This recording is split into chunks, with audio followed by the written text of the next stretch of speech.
ومن يطع الله ورسوله ويخشى الله ويتقه فأولئك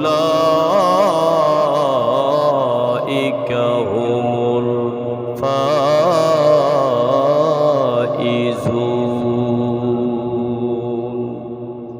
আল্লাহ পাক রব্বুল আলামিন বলেছেন ومن يطع الله ورسوله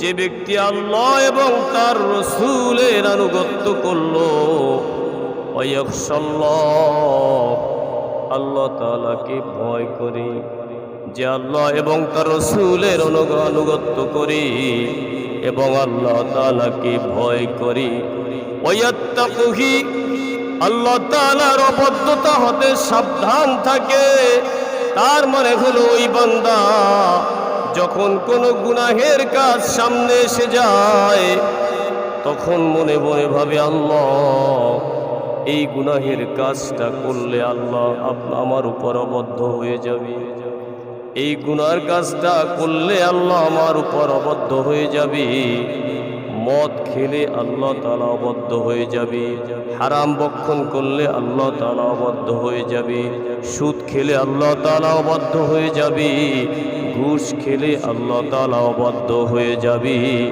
এরকম জিনা করলে আল্লাহ তাআলা অবদ্ধ হয়ে যাবে।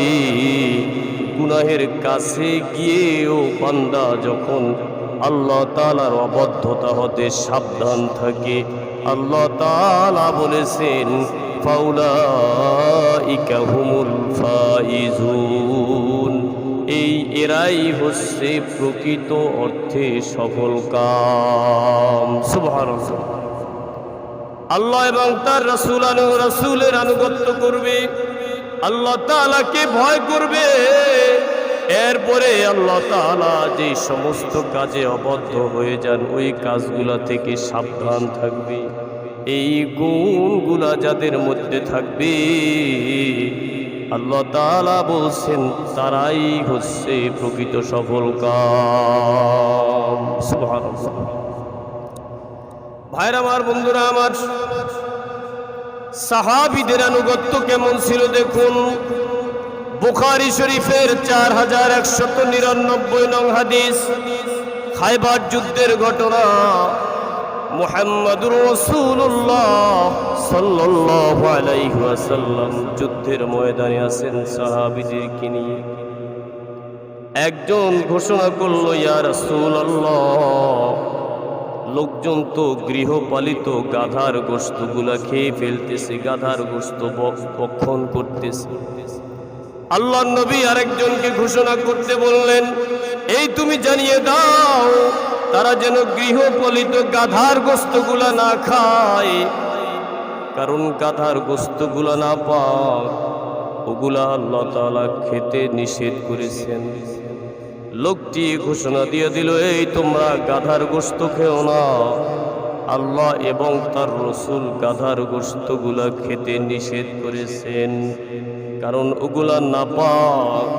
সঙ্গে সঙ্গে ওই গোশতের ডেকসি উপুট করে ফেলে দিয়েছে, অথচ ডেকসির মধ্যে গোশত তখন টকবক করতেছিল। আমরা হলে কি করতাম? খাবার নাই, রান্না যখন করে ফেলেছি এই অক্ত খাই, বিকাল থেকে আর খাবো না, ঠিক কিনা? অথচ সাহাবায়ে কেরাম নির্দেশ পাওয়ার সঙ্গে সঙ্গে পাক করা গোশত ডেকসি উপর করে ফেলে দিয়েছেন। কতটা আনুগত্য করেছেন তারা। অথচ আল্লাহ তাআলা আমাদেরকে বারবার নিষেধ করেছেন তোমরা সুদ খেও না, তারপরেও সুদের কাছে যাই। রাসূল নিষেধ করেছেন সুদ খেও না, ঘুষ খেও না, তারপরেও বারবার সুদের কাছে, ঘুষের কাছে আমরা যাই।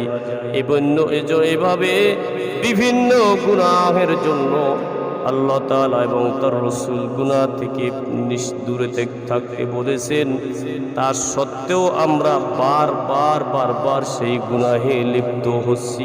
তার মানে হলো আল্লাহ এবং তার রাসূলের আনুগত্য আমাদের মাঝে নাই, ঠিক কিনা? ভাইরা আমার, বন্ধুরা আমার, ডাক্তার যদি হালাল গরুর গোশত খেতে নিষেধ করে বলে 6 মাস পর্যন্ত গরুর গোশত খাওয়া যাবে না, তাইলে ওই লোকটা দেখবেন ভয়ে ওই হালাল গরুর গোশত কিন্তু খায় না। না না না, ডাক্তার আমাকে নিষেধ করেছে, আমার হার্টে সমস্যা বেড়ে যাবে, অ্যালার্জির সমস্যা বেড়ে যাবে, গরুর গোশতটা আমি খেতে পারবো না। অথচ গোশতটা আমাদের জন্য হালাল না হারাম? হালাল না? তো হালাল গোশত এটা খেতে ডাক্তার নিষেধ করছে, ওটা আমরা অক্ষরে অক্ষরে পালন করি। সুদ যে হারাম এটা আল্লাহ তাআলা নিষেধ করেছেন, এটা পালন করার কোনো দ্বারের কাছেও আমরা নাই, ঠিক না?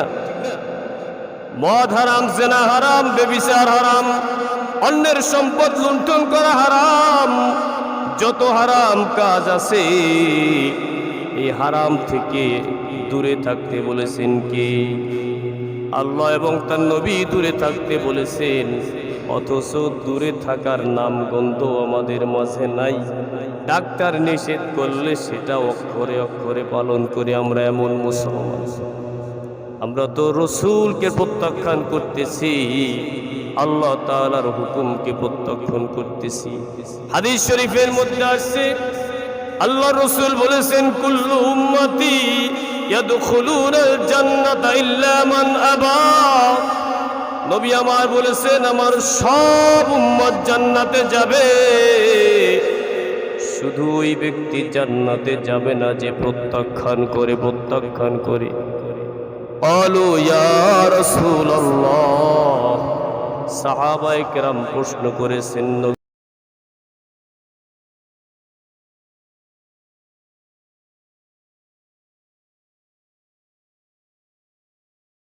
আবা, হে নবী কে প্রত্যাখ্যানকারী? ক্বালা মান আতাআনি দাখালাল জান্নাহ। নবী আমার বলেছেন, যে আমার আনুগত্য করবে, দাখালাল জান্নাহ, সে জান্নাতে প্রবেশ করবে। সুবহানাল্লাহ। ওয়া মান আসানি, যে আমার অবাধ্য হবে, যে অস্বীকার করবে, ফাকাদ আবা, সেই প্রত্যাখ্যানকারী হিসেবে সাব্যস্ত হবে। হাদিসে পহেলা যে বিষয়টি এসেছে তা হলো মান আতাআনি, যে আমার আনুগত্য করবে। এখানে আনুগত্যের দাবি হলো বিশ্বনবী মুহাম্মদুর রাসূলুল্লাহ সাল্লাল্লাহু আলাইহি ওয়াসাল্লাম গোটা 23 বছরে ওই কোরআনুল কারীম থেকে যত নির্দেশনা পেয়েছেন, নিজের বিবেক বুদ্ধি প্রয়োগ করে যত কাজ করেছেন, আতাআনি এর দাবি হলো নবীজি 23 বছরে যত নির্দেশনা পেয়েছেন এবং নিজের বুদ্ধি বিবেক প্রয়োগ করে যেই কাজগুলা করেছেন, ওই সব কাজগুলা বাস্তবায়ন করা, নিজে সব কাজগুলা বাস্তবায়ন করা। আর হাদিসের শেষ অংশ হচ্ছে মান আবা, যে অস্বীকার করলো। কে অস্বীকার করলো? সাহাবায়ে কেরামদের এই প্রশ্নের জবাবে রসুল বলেছেন, যে অস্বীকার করলো, যে অবাধ্য হলো, সে জাহান্নামে যাবে। আমি রসুলকে যে অমান্য করলো, সে জাহান্নামে যাবে, সে প্রত্যাখ্যানকারী হিসেবে সাব্যস্ত হবে। নাউযুবিল্লাহ। এখন আমাদের ভাবার বিষয় হলো এটা, যে আমরা ফরজ ওয়াজিবগুলা সঠিকভাবে পালন করতেছি কিনা। একবারও ভেবেছি, একবারও ভাবছি যে আমার ফরজ ওয়াজিবগুলা সঠিকভাবে হচ্ছে কিনা? একবারও ভাবি নাই যে আমার জীবনে, আমার দৈনন্দিন জীবনে রাসূলের অনুসরণ কতটুকু আছে, আমি রাসূলের অনুকরণ করছি কিনা, একজন ছাত্র হিসেবে আমার দায়িত্ব সঠিকভাবে পালন করছি কিনা, একজন শিক্ষক হিসেবে আমার দায়িত্ব সঠিকভাবে পালন করছি কিনা, একজন এমপি হিসেবে দায়িত্ব সঠিকভাবে পালন করছি কিনা, মন্ত্রী হিসেবে দায়িত্ব কতটুকুন পালন করেছি, রাষ্ট্রপ্রধান হিসেবে মানুষের হক কতটুকুন আদায় করেছি, কতটুকুন জুলুম করেছি, দিন প্রচারের জন্য যারা নিয়োজিত আছেন তাদের কতটুকুন বিরোধিতা করেছি। এটা সব সময় ভাবার বিষয়। আর এটা ভাবতে হবে মুহাম্মদুর রাসূলুল্লাহ সাল্লাল্লাহু আলাইহি ওয়াসাল্লামের দেখানো পথ অনুযায়ী যদি সেই পথ অনুযায়ী এটা আমরা না ভাবি, তাইলে মনের অজান্তেই আমরা নবীকে অমান্যকারী হিসেবে সাব্যস্ত হয়ে যাব। নাউযুবিল্লাহ। ভাইরা আমার, বন্ধুরা আমার, এখন যদি জিজ্ঞেস করি, আল্লাহ তোমার যেই সমস্ত বান্দা, তোমার যেই সমস্ত বান্দিরা তোমার নবীর অনুগত্য করবে, তোমার আনুগত্য করবে, তারা কাদের সঙ্গে থাকবে? হাসরে কাদের সাথে তারা হবে? জান্নাতে তারা কাদের সাথে থাকবে? আল্লাহ রাব্বুল আলামিন বলেছেন, ওয়া মান ইউতি'ইল্লাহা ওয়ার রাসূল ফাউলাইকা মা'আল্লাযীনা আন'আমাল্লাহু আলাইহিম। আল্লাহ পাক রব্বুল আলামিন বলেছেন যে আল্লাহ এবং তার নবীর আনুগত্য করবে, ফাউলাইকা মা'আল্লাযীনা আন'আমাল্লাহু আলাইহিম, ওই সমস্ত বান্দারা বান্দিরা আল্লাহ তাআলার নেয়ামত প্রাপ্ত বান্দাদের সাথে থাকবেন। সুবহানাল্লাহ। নেয়ামত প্রাপ্ত বান্দা কারা? আল্লাহ তাআলা এটা কোরআনুল কারীমে বর্ণনা করেছেন, আন'আমাল্লাহু আলাইহিম মিনান নাবিয়িনা ওয়াস-সিদ্দীকিনা ওয়াশ-শুহাদা'i ওয়াস-সালিহিন ওয়া হাসুনা উলাইকা রাফীকা। আল্লাহ তাআলা নিয়ামত প্রদান করেছেন মিনান নাবিয়্যিন, নবীদেরকে আল্লাহ তাআলা নিয়ামত দিয়েছেন। ওয়াস-সিদ্দীকিন, সত্যবাদীদেরকে আল্লাহ তাআলা নিয়ামত দিয়েছেন। ওয়াশ-শুহাদা, শহীদ যারা হয়ে গেছেন তাদেরকে আল্লাহ তাআলা নিয়ামত দিয়েছেন। ওয়াস-সালিহিন, সৎকর্মশীল যারা তাদেরকে আল্লাহ তাআলা নিয়ামত দান করেছেন। এই আয়াতের মর্মার্থ হলো এই, যারা আল্লাহ এবং তার রাসূলের অনুগত্য করবে তারা নবীদের সঙ্গে, সিদ্দিকদের সঙ্গে, শহীদদের সঙ্গে, সালেহিনদের সঙ্গে তারা হাসরের ময়দানে থাকবে। জান্নাতে তারা নবীদের সঙ্গে থাকবে, সিদ্দিকদের সঙ্গে থাকবে, সত্যবাদীদের সঙ্গে থাকবে, যারা শহীদ তাদের সঙ্গে থাকবে, যারা সৎকর্মপরায়ণ তাদের সঙ্গে থাকবে। উলাইকা রাফীকা, তারা কতই না উত্তম সঙ্গী। আমার সঙ্গী যদি একজন নবী হয়, আমার সঙ্গী যদি শহীদ হয়, আমার সঙ্গী যদি সিদ্দিক হয়, আমার সঙ্গী যদি সৎকর্মপরায়ণ হয়, এর চাইতে উত্তম সঙ্গী আর হতে পারে না। ঠিক কিনা? এখন যদি জিজ্ঞেস করি, আল্লাহ এই জমিনে যত মানুষ আছে, কোটি কোটি কোটি কোটি মানুষ আছে, এই কোটি কোটি মানুষের মধ্যে হেদায়েতের উপর প্রতিষ্ঠিত কারা? কারা হেদায়েত প্রাপ্ত হবে?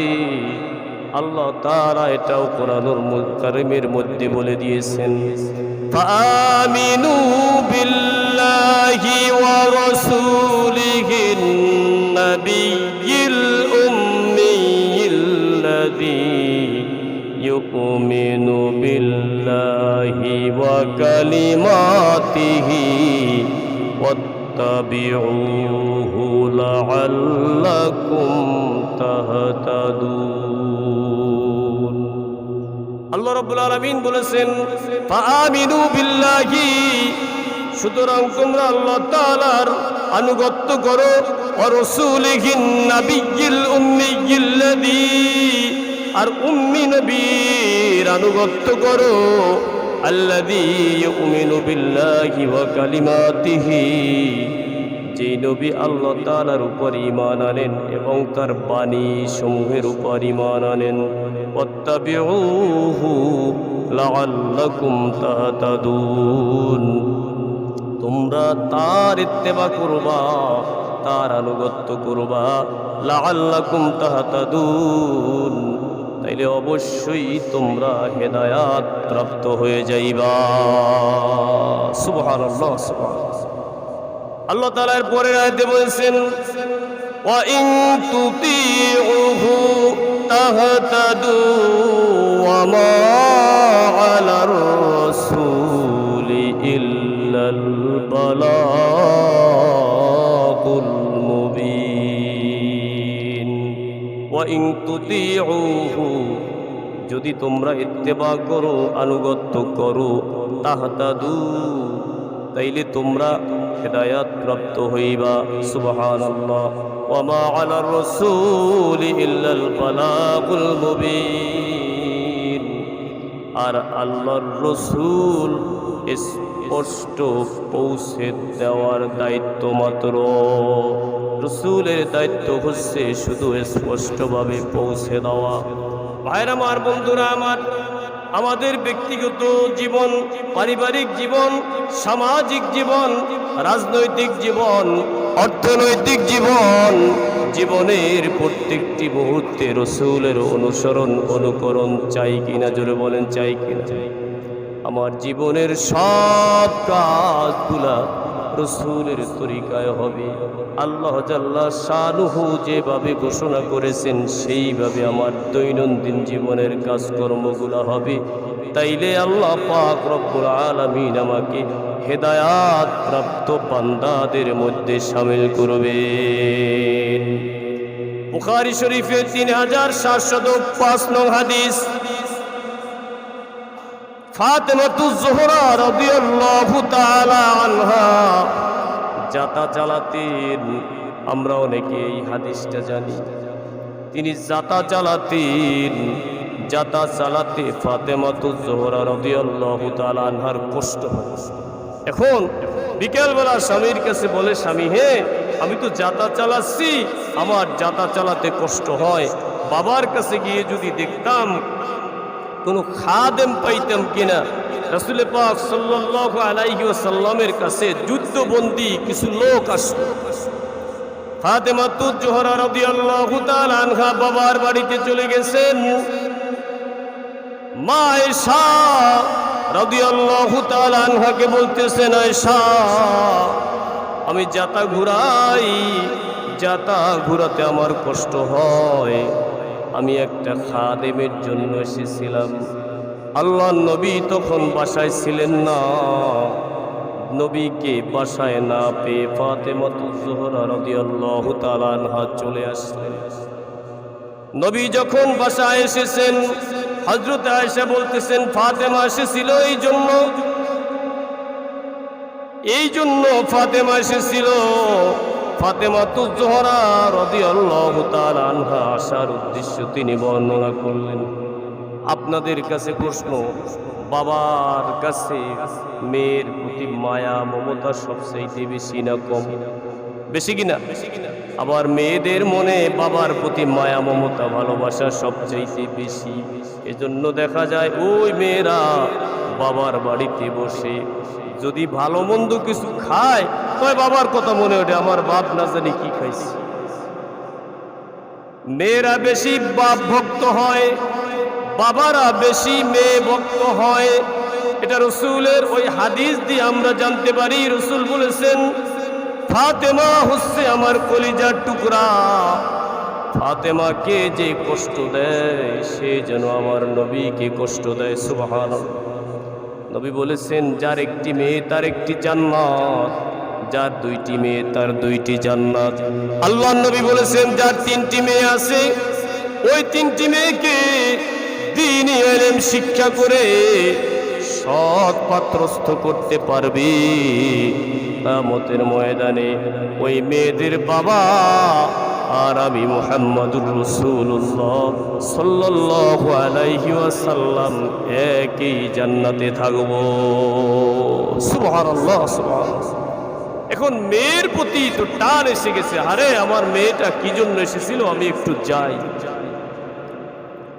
রাসূল পাক সাল্লাল্লাহু আলাইহি ওয়াসাল্লাম ফাতেমার বাড়িতে চলে গেছেন। হযরত আলী রাদিয়াল্লাহু তাআলা আনহু বর্ণনা করতেছেন, আল্লাহর নবী আমাদের এখানে আসলেন, তখন আমরা বিছানায় শোয়া ছিলাম। বুখারী শরীফের 3705 নং হাদিস।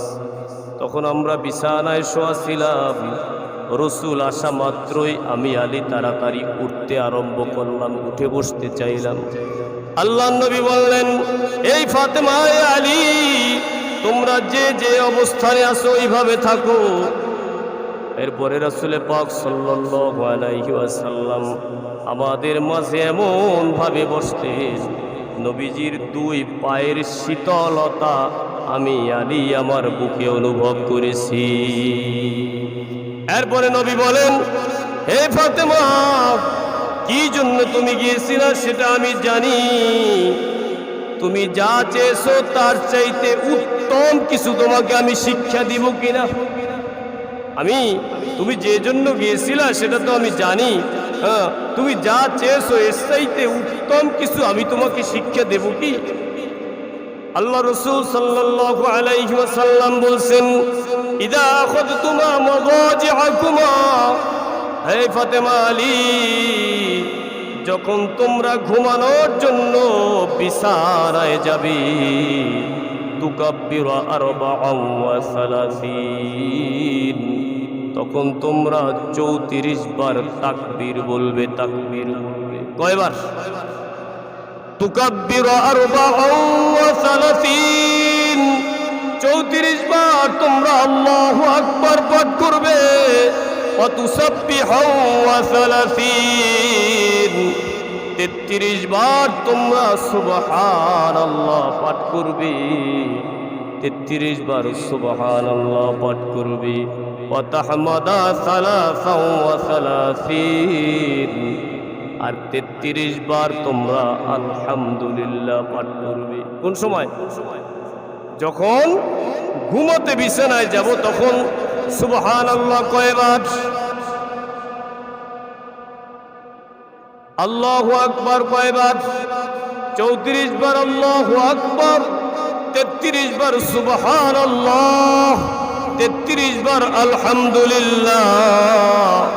নবী আমার বলেছেন, যখন তোমরা ঘুমানোর জন্য বিছানায় যাবে 34 বার আল্লাহু আকবার পাঠ করবে, 33 বার সুবহানাল্লাহ পাঠ করবে, 33 বার আলহামদুলিল্লাহ পাঠ করবে।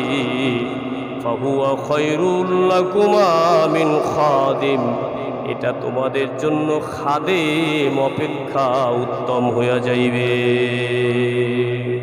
তাহলে আজকের আলোচনা থেকে আমরা ছোট্ট একটা আমল পেলাম। এই তাসবিহগুলো আমরা ঘুমাতে গেলে তখন পড়ব। রাজি সবাই? কয়বার? আল্লাহু আকবার কয়বার? 34 বার। সুবহানাল্লাহ, আলহামদুলিল্লাহ, এটা আমরা আদায় করব ইনশাআল্লাহ।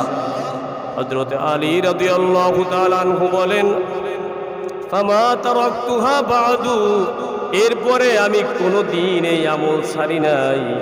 রসুল যেদিন আমাদেরকে এটা পড়ার জন্য নির্দেশ দিয়েছেন, এরপর থেকে কোনোদিন ওই আমল ছাড়ি নাই।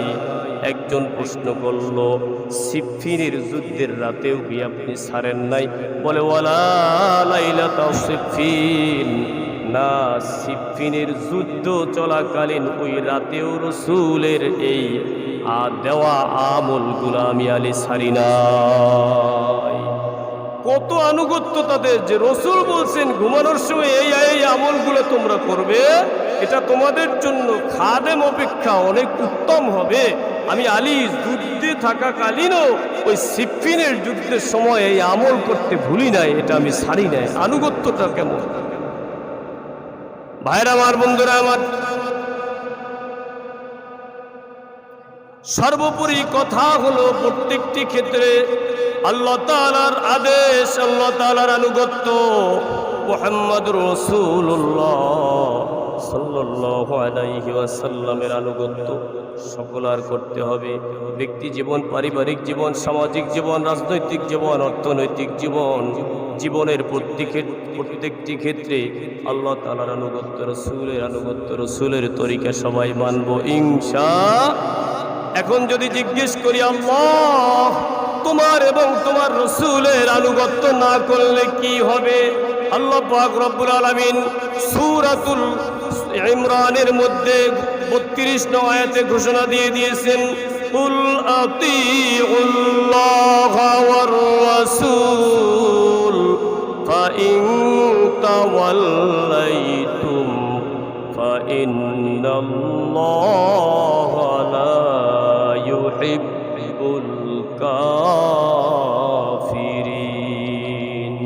হে নবী, আপনি বলুন যে আতিউল্লাহ ওয়া আতিউর রাসূল, তোমরা আল্লাহ এবং তার রসুলের আনুগত্য করো। আতিউল্লাহ ওয়ার রাসূল, আল্লাহ এবং তার রসুলের আনুগত্য করো। ফাইন তাওয়াল্লাইতুম, যদি তোমরা বিমুখ হয়ে যাও, মুখ ফিরিয়ে নিয়ে যাও, তাহলে জেনে রাখো ফাইন্নাল্লাহা লা ইউহিব্বুল কাফিরিন, নিশ্চয়ই আল্লাহ তাআলা কাফিরদেরকে ভালোবাসেন না। অর্থাৎ তোমরা আল্লাহ এবং তার রসুলের আনুগত্য থেকে